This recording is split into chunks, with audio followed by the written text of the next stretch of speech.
Hi there, everyone out in Facebook land. Happy Friday to you. Have you ever wondered about the energy in your home, even in your life, your space, whether you're dwelling or you're selling?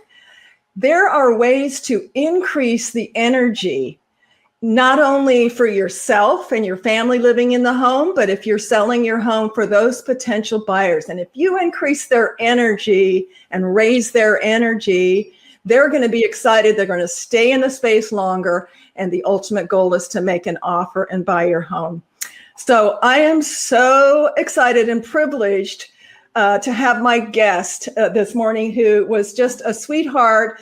She's from Seattle area. And she, on the fly, jumped in as my other Feng Shui artist. We're moving her out to 2 weeks because she had a family emergency. So thank you so much, Jenny, for jumping in. This is Jenny Hones from Three Frog Design. She is a designer. She is a Feng Shui consultant, master, and an author. And so we have an expert with us today to share with us all of the nuances and the energy raising techniques and tricks that you want to stay tuned to watch and learn and implement. So welcome, Jenny. Am I pronouncing your name right? Nakaho Hones? Nakao.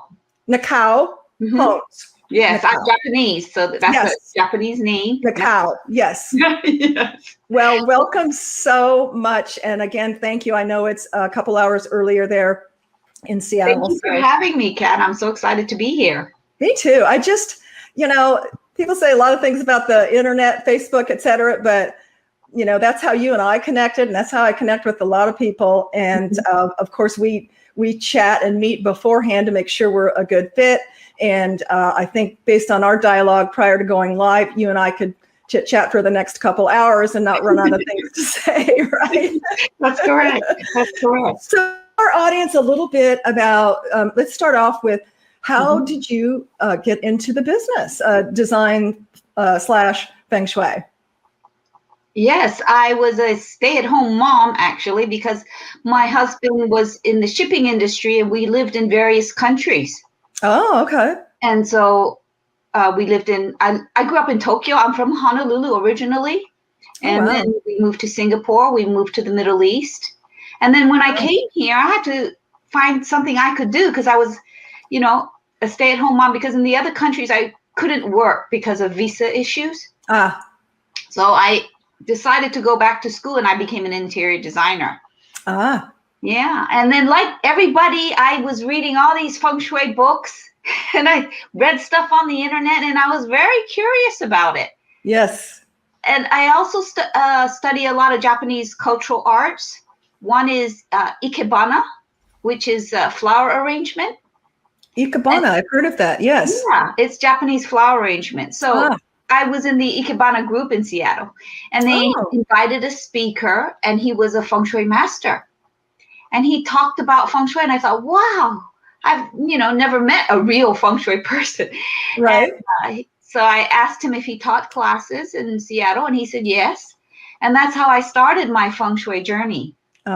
Wonderful. And I imagine that you bring with you just, how could you not, from all of the various exotic countries that you lived in.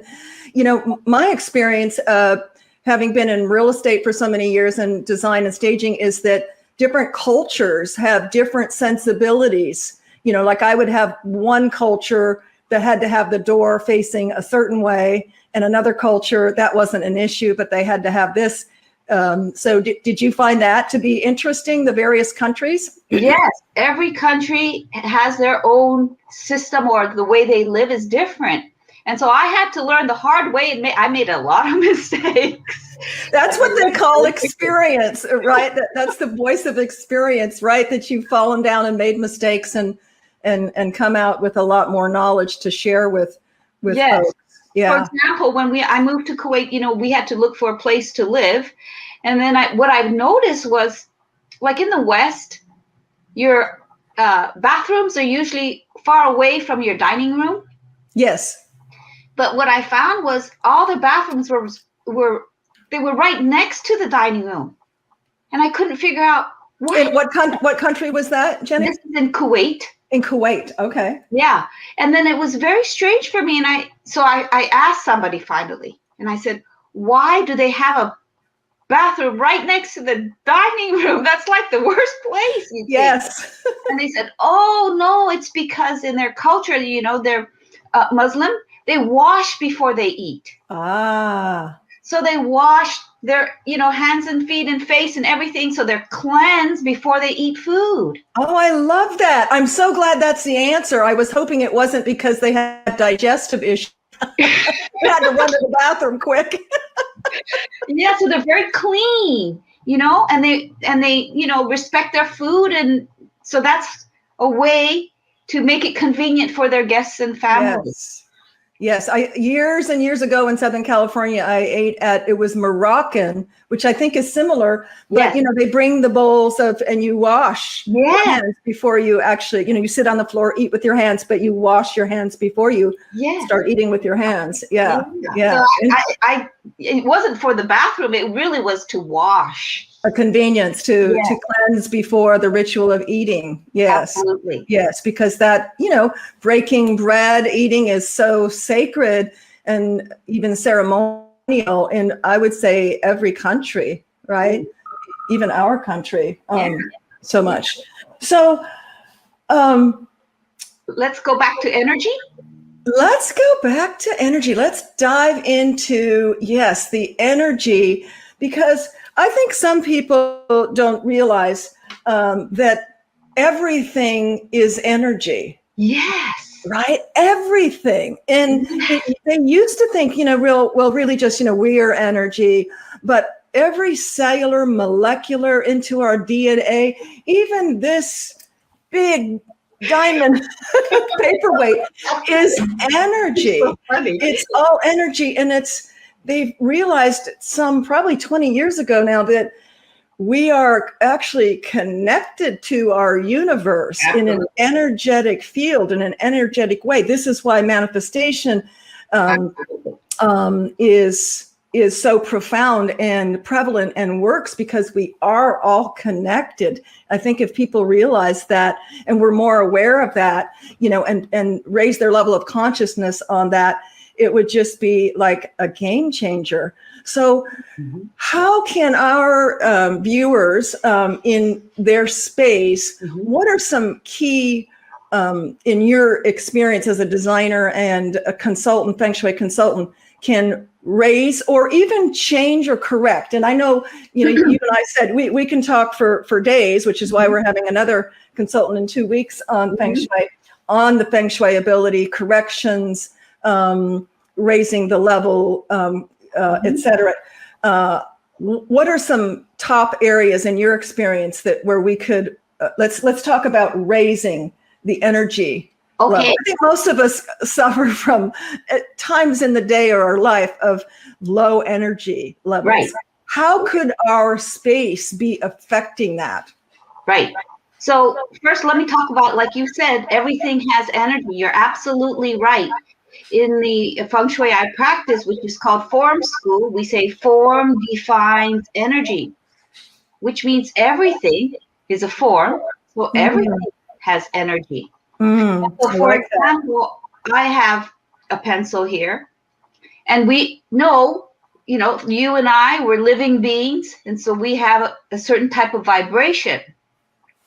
And we only think in the past, I would say that we would think that only things that are alive have energy. For example, pets, people, plants. We think that's energy. However, things that are not alive, inanimate things, actually do carry a form of energy. Yes. And we can assess that energy by its shape and also by its material. And so the difference between live things and non-live things is the vibration level. So you and I connect really well because our vibration levels are similar, and we like that. We resonate. So when it's less, the vibration is different, I don't resonate as much with the pencil as I do to something alive. Yes.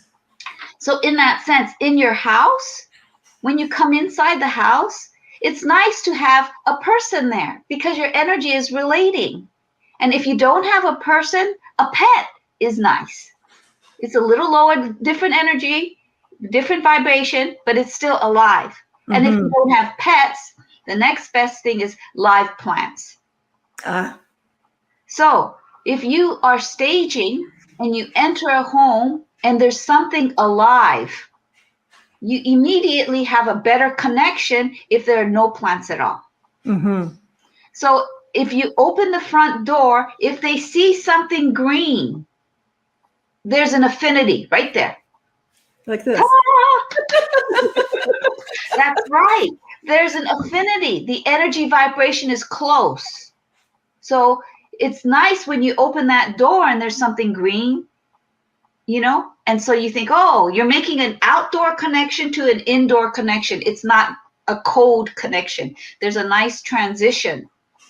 I like that. So let me ask you if folks, you know, whether they're just living in their home or trying to sell their home, how do, say, right now we have a lot of, in fact, I just took about 20 pictures of all the sago palms that are all brown because of our snow here.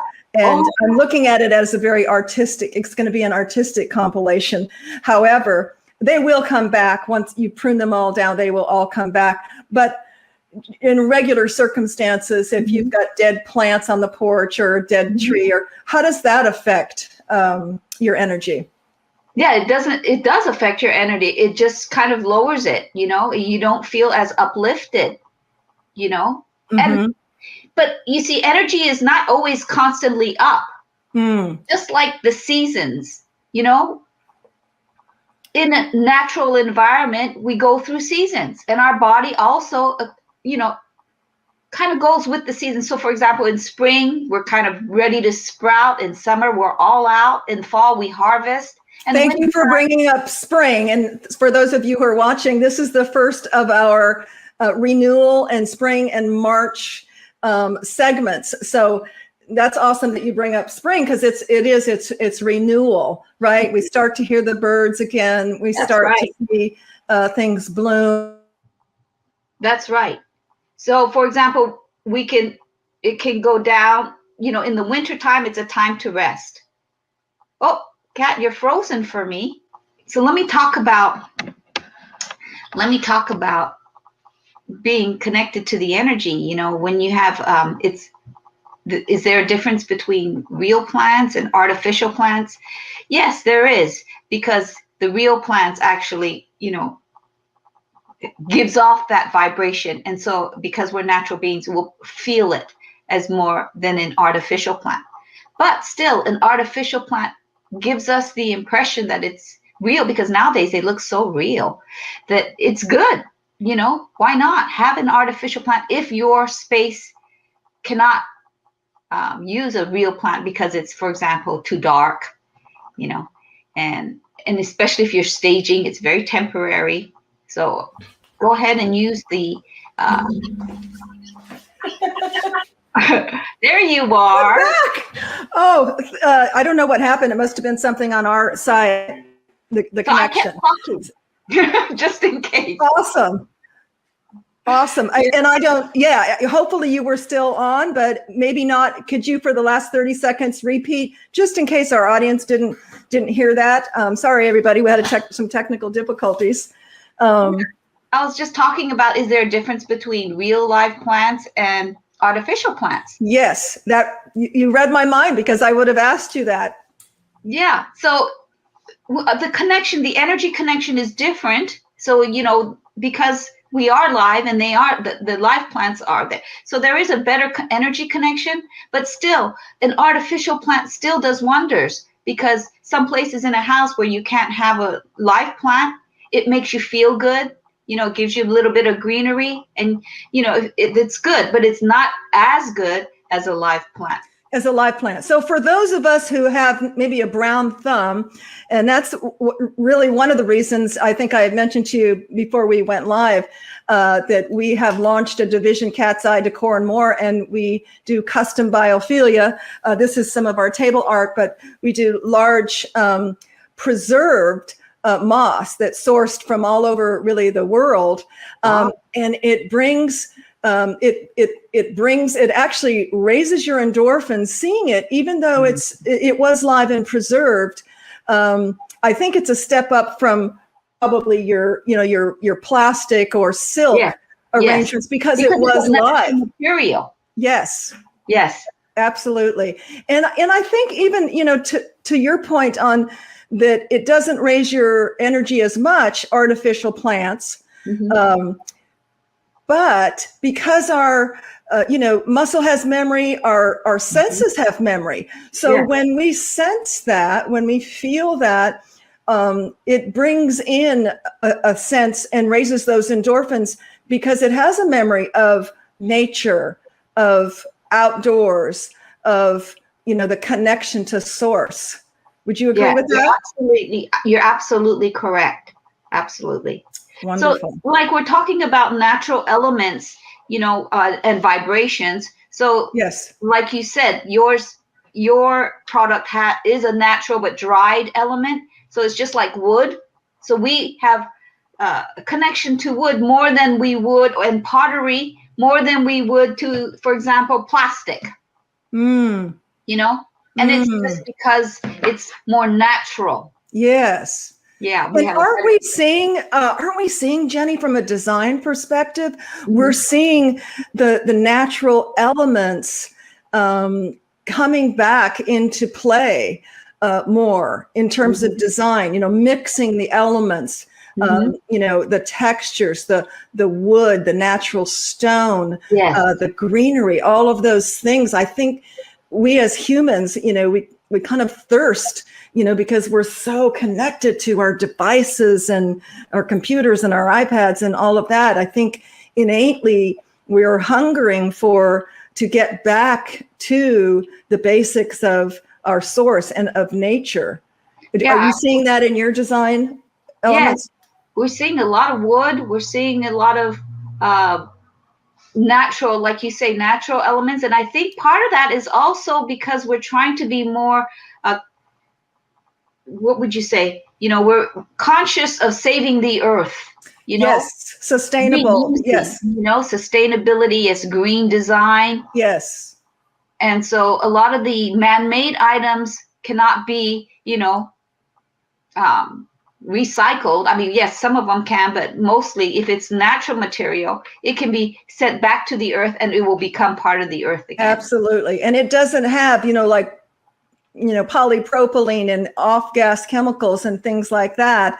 We're going to have a guest, Lori Goska from Essential Living, who's going to talk about, is your home making you sick? Oh, that's a big deal. Yeah. So y'all want to tune in on that one because that's another area.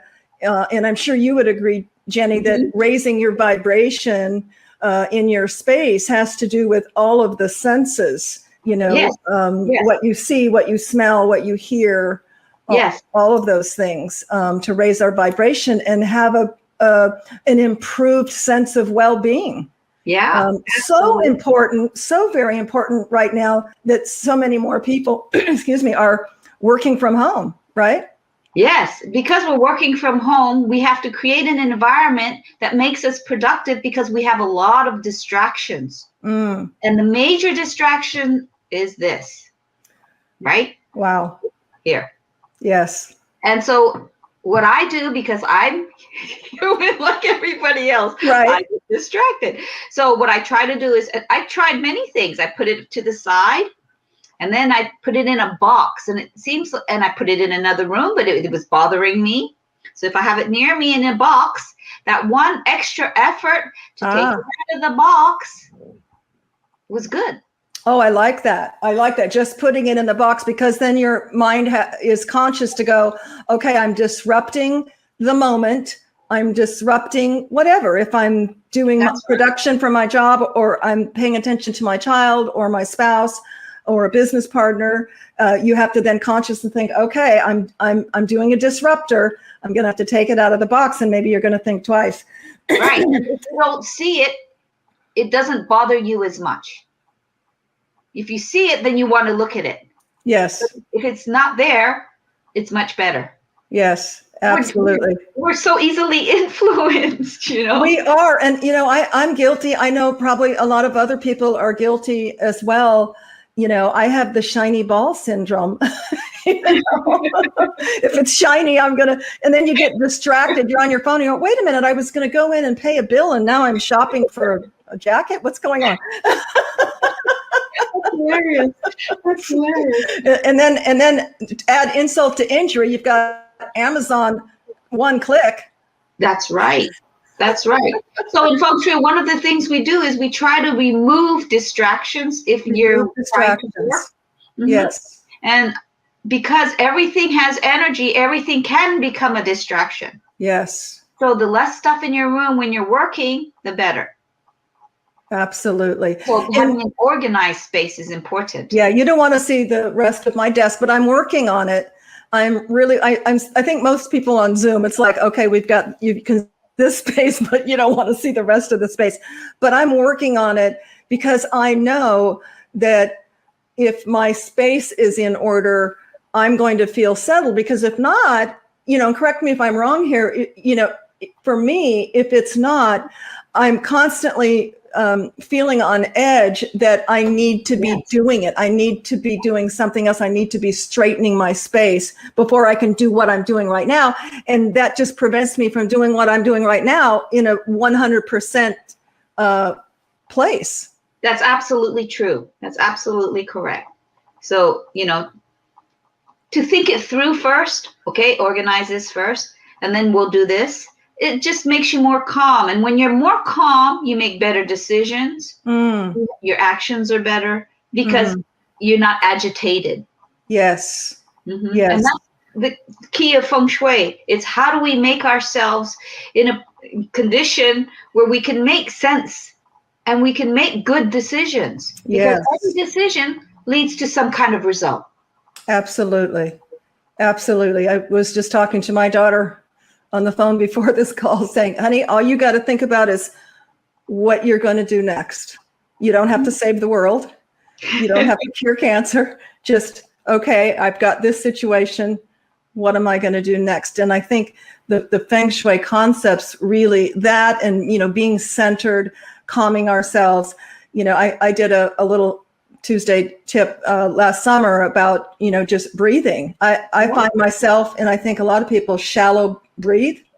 Find yourself, you're not really taking full diaphragmatic breaths. And so, you know, this segment was just about 4, 4, 4, and 4.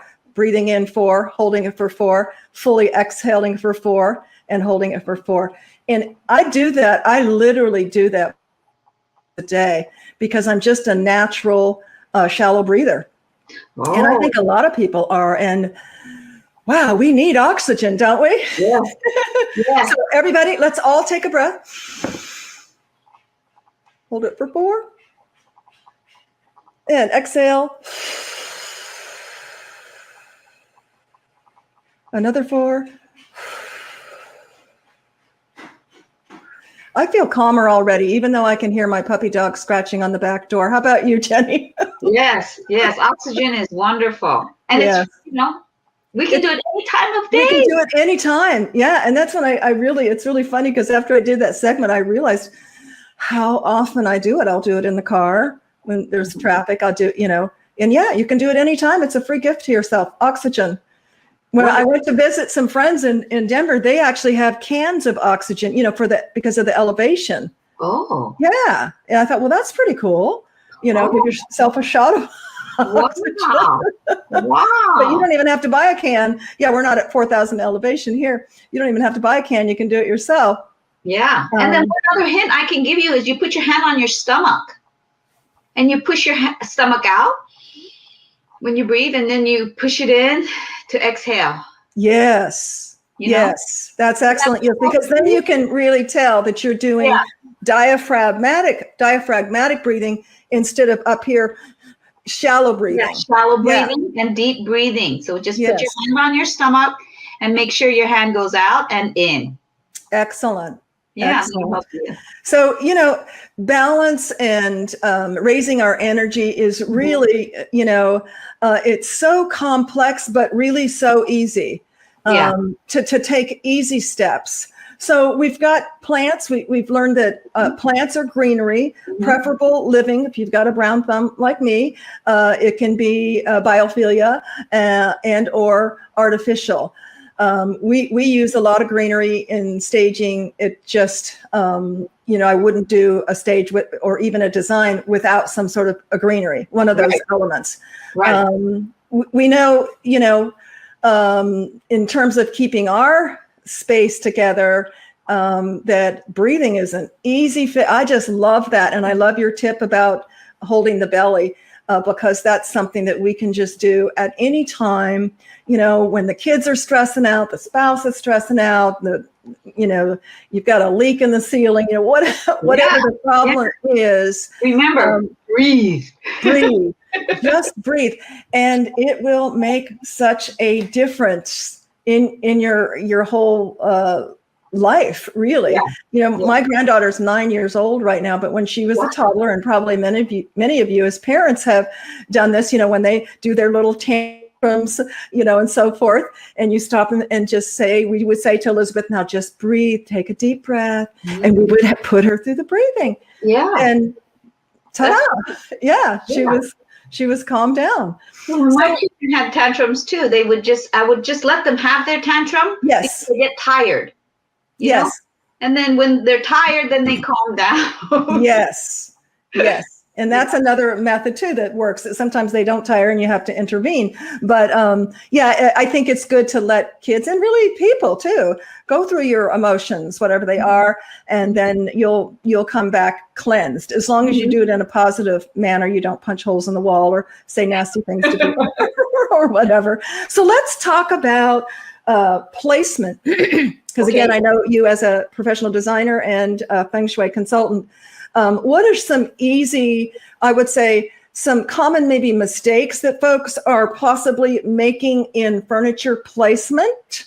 And I've got my ideas too, but I want to get your take. And some maybe corrections, easy corrections that folks could do in their space to create and increase the energy in their space. What I often see is sometimes the furniture layout, if the room is big, it can be too spread out. Yes. And then when it's too spread out, the sofas are very far apart. You really can't create a conversation. Yes. You end up shouting at each other because they're too far apart. So you have to make it a comfortable distance where you can actually create and the energy can be exchanged.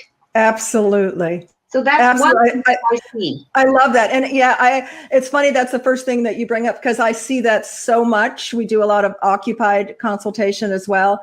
And, we love, we love our open concept homes. It keeps us stagers and designers in business because, and let's just talk about that. So let's say you're living in a space and it's got the common thing and easiest thing that people do is they have the open space and they just shove the furniture up against the wall because they don't know what, they don't know what they don't know in terms of what you just mentioned, conversation. So that can inadvertently lower our vibration when we're living in the space. Correct. Right. Not even defining it for buyers, but just living in the space. And you may not be able to put your finger on it. You just don't quite feel connected or high vibe, if you will. So by moving the furniture in, you do create, as you said, Jenny, that intimate conversation area. You're now focused at whatever the focal point is. Maybe it's a fireplace. And you've got your 18 inches from the coffee table to the couch so that you can walk around the coffee table. Excuse me. And then depending on how much space you have from the back of the couch to the wall, you want to make sure, because all homes are different space, you want to make sure that you have at least 36 inches space to walk around. If you have more than that, if you have a huge space and you have more than that, you can anchor it with a sofa table. Yes. Right? Absolutely. That's wonderful. Yeah, you can anchor it and put something behind it so it looks like it's on purpose and not, oh, what's wrong with all that space? Yes, it doesn't look like it's floating. Like it's floating. Exactly. That's what prevents it from looking like it's floating. It's now anchored. Correct. The other thing on couches I like to mention is, and my team knows this, sometimes you've got some challenging floor plans, again, whether it's design or staging. If at all possible, you don't want to put the couch to where you enter into the living space, you hit the back of the couch. Because that's not good Feng Shui, right? I was just going to bring that one up. Yeah, see, I'm going to have to take your training, but I know a little bit about Feng Shui. Because that's not welcoming. No, exactly. And that's the bottom line. It's not welcoming. Yeah. And it makes the space look smaller, right? Yeah. Too. The living room is, you want to be able to go in, welcome people so they want to sit down and want to have a conversation, because that's what builds relationships. Absolutely. So we've started, and I've seen other designers and stagers do it. I call it Cat's Conversation Pit. So when we do investor homes, oftentimes they have these formal living rooms in the older homes that we don't use anymore. So rather than making it a formal, because your buyer, who's probably going to be in their 30s or 40s, is going to go, what the heck is that? So we do like 3 to 4 chairs, a low coffee table, an anchor rug, and make it Cat's Conversation Pit. And how welcoming is that, right? Because as you say, it creates that, that environment where people want to sit down, have a chat, have a beverage, and connect. Well, funny you say that, Kat. I just did a couple of years ago, I did a kind of a conversation pit like that for a client, because she had a formal dining room that the family never used. Right. And so we decided to make that her wine room. Right. We put in all low refrigerator, wine cabinets. Right. And then we put a little round table with round swivelly chairs around, and so she could have her friends over and just talk around this little table. Yep. And have a conversation and a glass of wine. And she called it. You know what? I don't drink wine, but it makes me want to just go and sit there and have a glass of Perrier. And she doesn't drink a lot of wine either, but it was kind of a nice feeling. Oh, like just a welcoming area where you can sit and just enjoy the company, no matter what you're drinking. Yeah, I love that. Yeah, that's great. We never used that room, and now we use it. And that's it. A lot of folks, when I used to be in new home sales, I would let folks know, just because this has a chandelier and it looks like a dining room, hey, if you have a pool table and that's your lifestyle, do that. I mean, I'm right now in what was supposed to be a dining room. And it was too small for this big, heavy set I brought from California. So we had it as a library for many years. And now I took my desk out of my shared room with my granddaughter as her room when she comes over. And now I have my own office. Wonderful. So, create, relook at what your space is. Just because it has a chandelier, take out that chandelier and put something else and make it a room that fits you, whether it's a hobby room or a wine room or a study or whatever. Yeah. I love it. I love it. Yeah, that's exactly what I tell my clients. Who cares what other people think? This is your home. Exactly. And you and I were talking, it's the opposite of staging. Yes. Yeah, because it's personalized. And in staging, it's all about who the buyer is and it's marketing. We're going to market to the broadest audience to sell your home for your price point in this demographic, et cetera. But then we switch gears to our design clients and say, like I had a client once where we're out looking at rugs and she goes, well, I don't know, I like this, but hey, it's just me. I go, wait a minute. It's all about you. What do you mean it's just you? It's all about you, what you like. Yeah, that's so true. That's so true. Because that's the energy thing. If you like it, it makes your energy go up. So it raises your energy. But if you have Yes. no connection, it doesn't do anything for you. Yes, I love that. And, many of us, I mean, I started off in my day, I'm not going to give away how ancient I am, but, many of us, no matter how old we are, we started in our 20s with just a lot of things that were given to us, Yes. right, from family members to get started, Yeah. And so it may or may not connect with you, but it got you going. Right. You probably had a pretty good vibration at that because you weren't in an empty space. You had loving people who donated stuff to you. But I love that concept that you say, that it is about you. And then if we just bring in color, one of my favorite topics. Is color. When I go out to a design client, the first thing we find out is, what are your happy colors? Yeah, that's right. Great. Yeah. I mean, we have to think about the fixed elements because we don't want to clash and we want it to be cohesive. But after that, let's find your happy colors, because if you have your happy colors in your space, you're going to raise your vibration. Absolutely. Yeah. Absolutely. And feel connected. And that's it's such a trickle down effect, I think. The whole, this is why I'm fascinated with your specialty in Feng Shui, because it has such a trickle down effect on our well-being as having this human experience. You're absolutely right. People, there's a lot of misconceptions in Feng Shui, because traditionally they say, a red door is good in Feng Shui. So everybody started, to paint their door red, but there's a story behind it. In ancient China, long, long, long time ago, only the high-ranking government officials could paint their front door red. It identified. But over time, that law disappeared.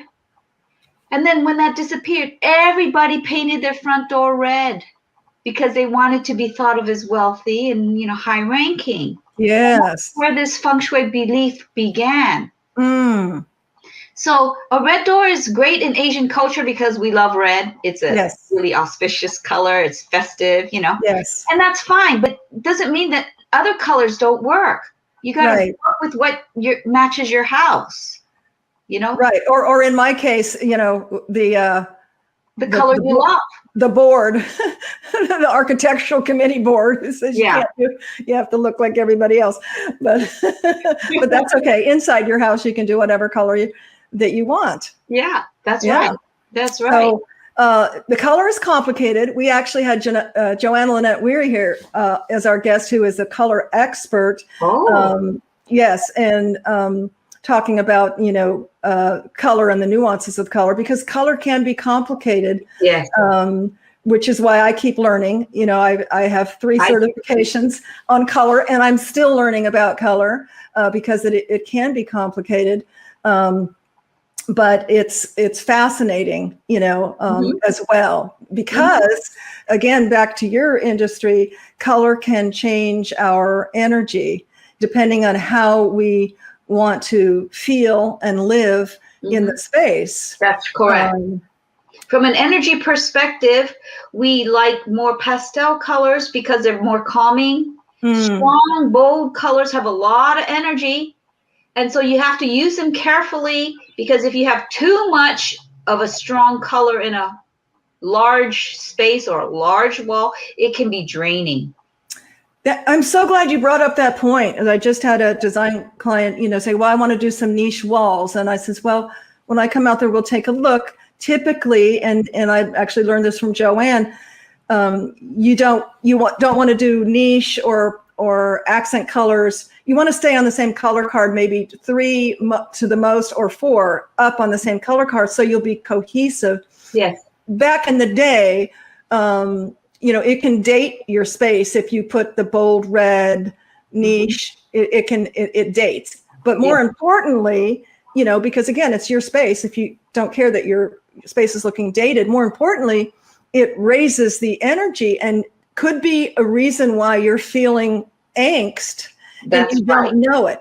Now, restaurants, I believe, use red, a shade of red, probably more of a brick red, because they want you to eat more. Yes. They want that energy to be raised. Yes. Right? Yes. But you probably don't want that in your house. And unless it's maybe a game room or I don't know, even that. I don't know. Do you see that anymore with your design clients where they're using bright colors? Not. It's kind of dying down. Yeah. Not very many people have a strong accent wall. Right. More wallpaper's coming back. That's it is texture. Yes. Just to give it that little contrast. Yes. Are you seeing that a lot more? I know I have seen it. I haven't had any clients bite on it, but I do like some of them are just textural, as opposed to having a lot of color, right? Right. It's just kind of like the same tone, but in a texture. Yes. Yeah, just to give it a little bit more warmth. So we're going over a little bit, but I don't mind. I don't mind because I think this is a fascinating topic. So once it goes on YouTube, you can scroll forward if you don't, resonate with what we're saying. But I want to finish up with another element in raising our vibration. What can you talk to us about in terms of lighting? And I know lighting affects color, but how lighting can either raise or drain our energy levels. Yes, lighting is a very important aspect in Feng Shui because basically when the room is much lighter, we feel uplifted. So ideally, natural light is very good. And so to have large windows with natural light makes us feel good is because it's nature. But in a lot of times we don't have that luxury and we must use artificial lighting. Nowadays we have LED lights that have, natural sunlight and, things like that can help. In a bathroom, you can use a warm light because you want to look and put your makeup on and you want to look warm and, you don't want it too cold and you don't want to look blue in a bathroom. I like to have a little bit more warmth. In a kitchen, you want to see your food. You want a little bit maybe more cooler lights. That's what I think. And in the living room, again, we go warm. So that's how we would differentiate it from an interior design perspective. From a Feng Shui perspective, it's kind of the same thing. If we don't have enough light, then it can make you depressed.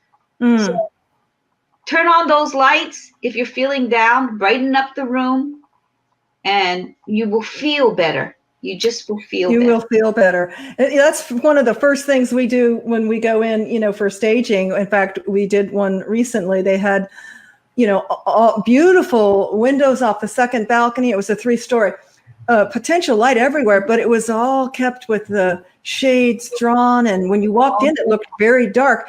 And just by opening up those blinds alone, it was like another space. So that's a great tip. A lot of us, my husband's like this. If I didn't go and open up the shutters and everything, he'd probably just live in a cave.